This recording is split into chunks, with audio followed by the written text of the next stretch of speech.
Sasuke Uchiwa a toujours été animé par la volonté du feu. Après avoir déserté Konoha, il a retourné le monde shinobi avec des bonnes et des mauvaises actions. Pourtant, son village et les autres nations l'ont pardonné parce qu'il a sauvé le monde. Par la suite, Sasuke a fait le choix de vouer sa vie à la protection du monde en guise de rédemption, alors qu'il n'était qu'une victime qui a subi les décisions des autres. Sasuke Uchiwa est l'un des personnages principaux de cette œuvre magistrale, et tout comme Naruto, il a beaucoup de moments qui nous ont tous fait vibrer. Bonjour à tous, je suis Ryo Sensei. Aujourd'hui on voit 10 des meilleurs moments de Sasuke dans la grande œuvre de Monsieur Masashi Kishimoto. Si vous aimez ce que je fais, n'oubliez pas le pouce bleu sous la vidéo et de vous abonner pour rejoindre l'aventure Naruto. C'est parti. Je remercie grandement Raid Shadow Legends de sponsoriser cette vidéo. Raid est un RPG dispo sur mobile et sur PC. Je sais que vous aimez les combats dans Naruto avec Rock Lee contre Gaara, Naruto contre Kakuzu ou encore Itachi contre Sasuke. Du coup, ce jeu pourrait fortement vous intéresser. Niveau graphisme, c'est excellent, les musiques sont bien puissantes et l'animation est superbe. Dans Raid, on peut collectionner plus de 500 champions et des milliers d'artefacts. Itachi a l'épée de Totsuka. Dans Raid, on a pas mal d'artefacts bien sympas. En octobre, il y a plein de nouveautés comme une nouvelle forge, et désormais on peut gagner du temps et créer des artefacts de qualité pour partir directement en bataille. Un nouveau système de quête vient d'être lancé, de nouveaux champions sont encore sortis et ils sont en train de créer la tour du Doom. Des événements spéciaux sont très souvent faits et moi ce que je préfère ce sont les gros combats que nous offre ce jeu ainsi que tous les champions que l'on peut collectionner. Regardez un peu ces champions,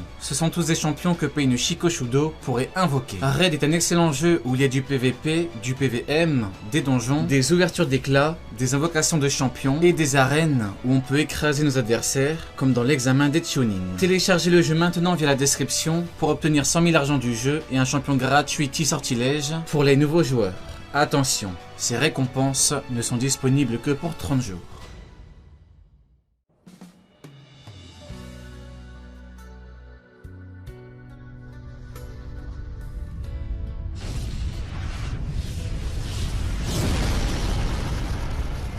On commence avec du lourd. Dans le film Naruto The Last, une météorite qui allait dévaster Konoha se rapprochait dangereusement. Même si les shinobi de Konoha ont essayé de la détruire, ils n'y sont pas parvenus. Kakashi, qui était le Hokage en place, ne pouvait rien faire et a compris que c'était la fin. Tout semblait perdu quand soudain, un homme de l'ombre apparaît, balance les 1000 oiseaux et détruit totalement cette gigantesque météorite. Cet homme n'est autre que Sasuke Uchiwa. Ce moment est vraiment très fort et c'est parce qu'il illustre parfaitement deux choses. La grande puissance de Sasuke et le fait que le village peut toujours compter sur lui. Lui qui auparavant voulait annihiler Konoha se retrouve en grand sauveur et protecteur de ce dernier. Merci Sasuke.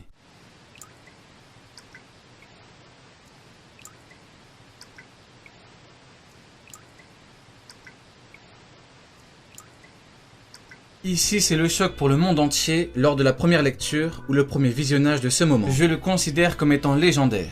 La transformation finale de Sasuke en marque maudite. Lors de leur premier grand combat, Sasuke est légèrement plus puissant que Naruto car Sasuke avait la marque maudite d'Orochimaru, deuxième forme. Le problème pour Sasuke, c'est que Naruto avait éveillé un peu de la puissance de Kyuubi. Naruto est donc passé de plus faible que Sasuke à plus puissant que Sasuke. Le combat est déjà excellent, mais il passe encore un stade supérieur quand Sasuke éveille son troisième Tomoe. Sasuke prend l'avantage, mais Naruto passe en première queue de Kyuubi et reprend encore l'avantage. Sasuke ne peut rien faire et se fait avoir rien qu'avec le vent que crée Naruto. C'est après ça que le monde entier a droit à l'ultime forme de Sasuke Genin. La marque maudite l'enrobe totalement et il se transforme en véritable démon. Naruto est l'hôte du démon renard à 9 queues, Sasuke lui est l'hôte de son propre démon, le démon de la vengeance. Cette forme a littéralement choqué tous les fans de Naruto parce que la forme démoniaque de Sasuke reflétait parfaitement sa quête de puissance.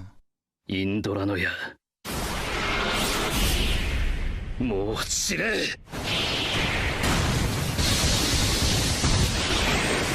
Voici la technique Raiden la plus puissante au monde de tous les temps. Nous sommes à la fin de Naruto et Sasuke est à son apogée en termes de puissance. Dans le monde entier, personne ne peut rivaliser hormis Naruto. Le combat fait rage entre ces deux surpuissants shinobi et la tension est à son paroxysme. Sasuke prend alors son envol, il ramène les bijoux et prend toute leur puissance. Sasuke cumule la puissance des 9 démons à queue et tend son arc. Ce qu'il se passe est tout simplement historique. On atteint un niveau de puissance tout bonnement phénoménal. Sasuke charge une technique et le monde entier contemple la flèche d'Indra. Naruto est face à lui et il est bel et bien déterminé à remporter le combat. Naruto sort alors son Rikudo Orbe Shuriken géant et attaque pour contrer la technique de Sasuke. Masashi Kishimoto est au sommet de son art. C'est incroyable.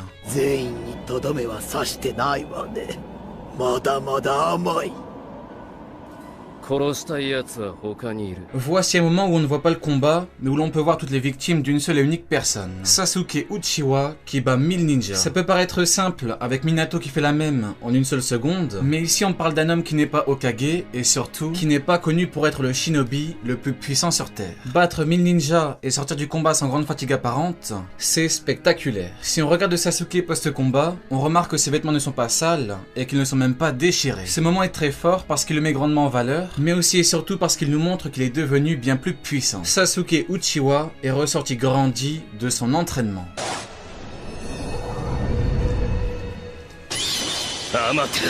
Sasuke est parti avec Taka pour récupérer le Dashibi, le démon à 8 queues. Le problème pour eux, c'est qu'ils se retrouvent face à un homme beaucoup trop puissant, qui plus est, avec une parfaite maîtrise d'Ashibi. Taka se fait donc allumer. Suigetsu est KO, Jugo est KO, Sasuke est KO, Karin est KO. C'est censé être la fin quand soudain, Sasuke balance Amaterasu, qui sont les flammes qui ne s'éteignent pas. Ashibi ne s'attend pas à ce genre de technique. Les flammes restent là, même dans l'eau. Sasuke maîtrise donc désormais Amaterasu, mais le plus impressionnant, c'est qu'il a pu sauver Karin de sa technique.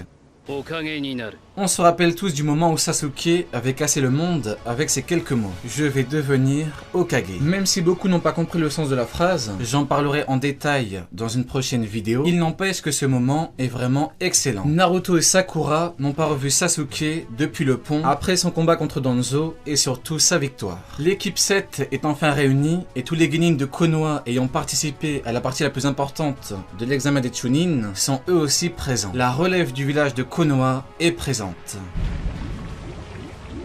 そうか、内派のものか。今なら見える。これがお前の未知の力だったか。 Une action assez rapide, mais qui démontre parfaitement le niveau considérable et l'avancée de Sasuke par rapport à Naruto. Sasuke a réussi à s'introduire dans l'esprit de Naruto et à voir Kyuubi. Une discussion commence alors et Kyuubi compare Sasuke à Madara. Naruto est bouche bée. Il ne dit rien et laisse faire Sasuke et Kyuubi. Sasuke le poigne alors et le fait disparaître. Le niveau de Sasuke et de Naruto était différent parce que pendant que Naruto faisait tout pour retrouver son ami, Sasuke s'entraînait encore et encore. Naruto s'est certes entraîné avec Jiraiya, mais l'entraînement de Sasuke est beaucoup plus dur et continuel dans le temps. Maintenant bien sûr, on doit se dire que si Naruto s'était entraîné avec Jiraiya en continu, il aurait eu le même niveau que Sasuke. Pour preuve, Sasuke l'a bien dit à Naruto. Tu aurais dû t'entraîner au lieu de me courir après. Naruto a fait ce choix parce qu'il ne laissera jamais tomber son ami et parce que pour lui, c'est ça être un vrai ninja. Une personne qui abandonne ses amis ne mérite pas d'être Hokage.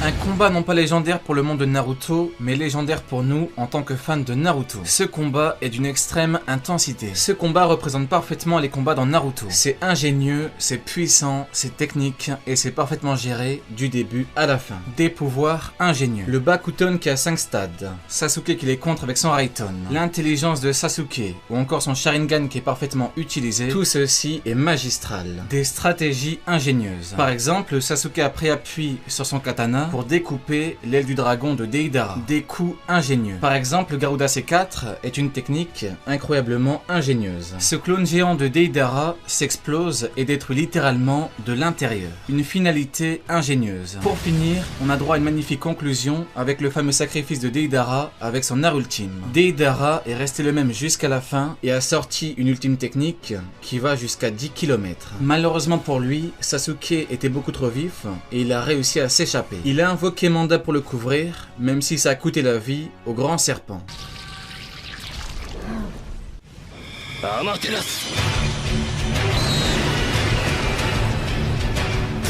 Sasuke intervient au conseil des Kage. Il est face au Yondaime Raikage. Le Raikage pense que son petit frère s'est fait avoir par l'Akatsuki et que le responsable n'est autre que Sasuke Uchiwa. Le combat s'engage. C'est Sasuke, Jugo et Suigetsu contre le 4e Raikage, Darui et C. Ça part dans tous les sens. Le Raikage humilie Jugo. Sasuke humilie C et un combat à l'épée fait rage entre Darui et Suigetsu. Sasuke pense qu'avec Amaterasu, il pourra battre l'un des hommes les plus puissants sur Terre, mais que nenni. La La vitesse du Raikage fait qu'il parvient à esquiver la technique du Mangekyo Sharingan. Sasuke combat alors le Raikage, il s'agit d'un combat de chef contre chef, mais Sasuke ne peut strictement rien faire face à autant de puissance. Sasuke trouve alors une solution pour éviter la défaite et imbibe son Susanoo d'Amaterasu. Le Raikage voit rouge, il le touche avec l'Amaterasu, son bras s'enflamme, mais il décide de se découper le bras. Ce moment est une masterclass du début à la fin. L'éclair de génie de Sasuke, le Raikage qui sacrifie un bras tranquillement, le Raikage qui est prêt à perdre la vie pour venger son frère.